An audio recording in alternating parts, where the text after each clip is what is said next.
Good morning, dreamers. How are you today? Yes, this new addition to my collection is as big as it looks. It's as big as my face. But oh my goodness, it sits perfectly. I'm just saying, there's nothing like a good mug. Or the stuff in it. Ooh. Or the company while drinking the coffee. I'm so glad you're here. I hope you had a great Saturday and that you're going to have a wonderful start to your week.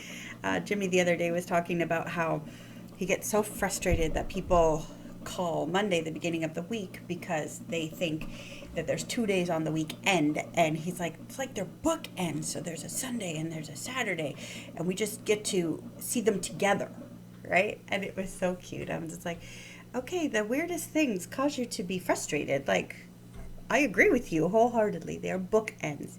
And bookends contain a kind of art within themselves. Um, Whether they are university bookends, which would be like two broken bricks that somebody found on the road, or whether they're actually carved out of wood and come from some exotic place one has never been to, but they've found these things. But they're filled with adventure, and they tell us a lot about a person, how they use that time. And many are just plain practical, right? A lot of you have to work on the weekends. I remember those days fiercely. And what was a weekend to the rest of the world certainly wasn't a rest for the service industry, that's for sure. But that wasn't even where I was going. I don't even know where I was going. Oh, yes, yes, I do.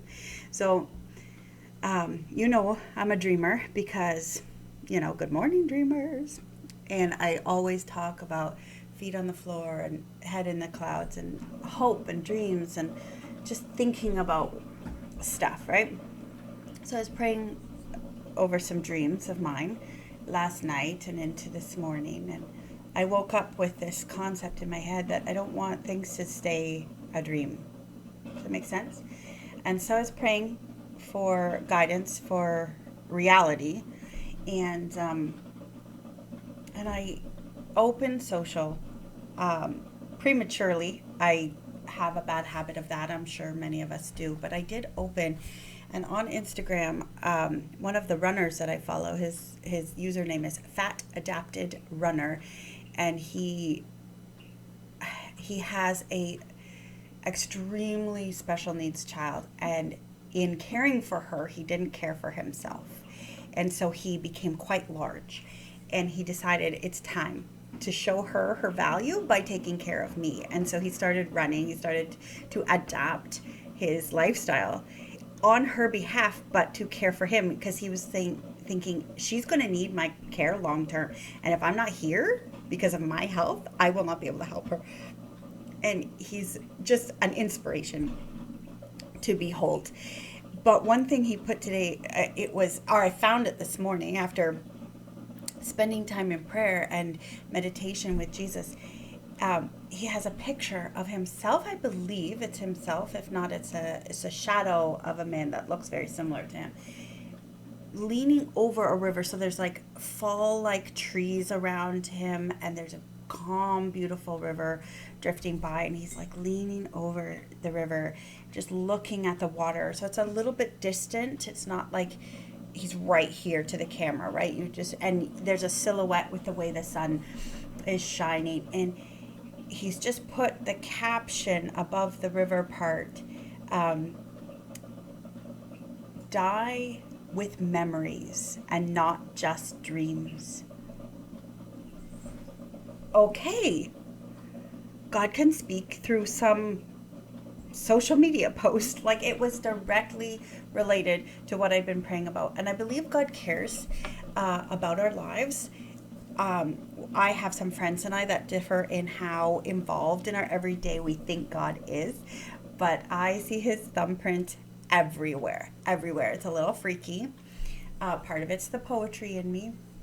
But everywhere I see his thumbprint.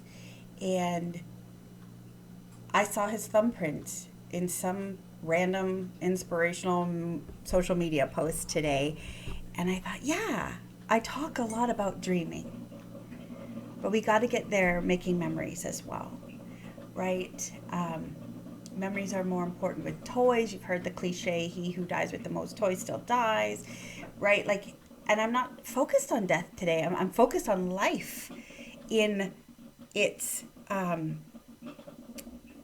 opposition to death. And Christ said he came so that we could have life abundant. And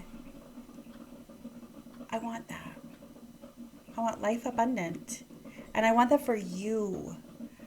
I want that for you. When I get phone calls and texts and I'm in pain, I'm in crisis, I'm falling apart at the seams, I'm just like, oh, God wants us to have life abundant.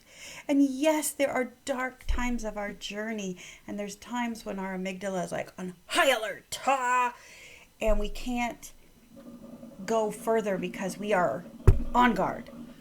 But there's times when we just need an abundant life filled with rest and play and good work, where we are not being manipulated by the work environment, where we're not being going in dreading the day, like we can feel like we've accomplished something. These are the things God gave us way back in the poetry of First Genesis. Something to do, something to be, with a focus on the be. Adam didn't have a time clock. Mind you, he was living in a poem, so I kind of get that. I live in a poem too. It's just called life. But, die with memories and not just dreams. So take some time to make your dreams, your sweet, sweet dreams, memories today. The dishes will always be there. The fridge will always be ready to be cleaned. But those guys down the hall, time moves way too fast for that. So go, make some memories. Preaching to myself just as much as to you.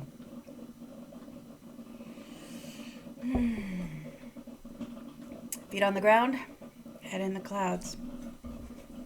Enjoy your memories. Bye.